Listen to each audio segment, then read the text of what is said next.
Press et selon les médias américains, Donald Trump est élu président des États-Unis.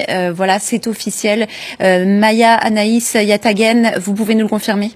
Alors, je venais de vous parler justement de l'État du Wisconsin et selon notre partenariat de AP, eh bien, Donald Trump viendrait de remporter justement cette course dans le Wisconsin qui avait 10 États, vous le voyez, 10 grands électeurs qui lui permettraient donc de passer non pas de 267 mais à 277, un État donc qui était l'un des États bascules, 5,9 millions de population de personnes, un État qui avait voté en 2020 démocrate. C'était pourtant le lieu de naissance du parti républicain, mais donc ça fait plusieurs décennies que le Wisconsin vote démocrate. C'est quelque chose aussi qui était très important, une course qui était très importante pour, encore une fois, les deux candidats. C'est toujours dans cette zone du Midwest qui était extrêmement cruciale à la fois pour Kamala Harris et pour Donald Trump, et c'est pour ça qu'il choisissait de faire des meetings, des rallyes dans cette zone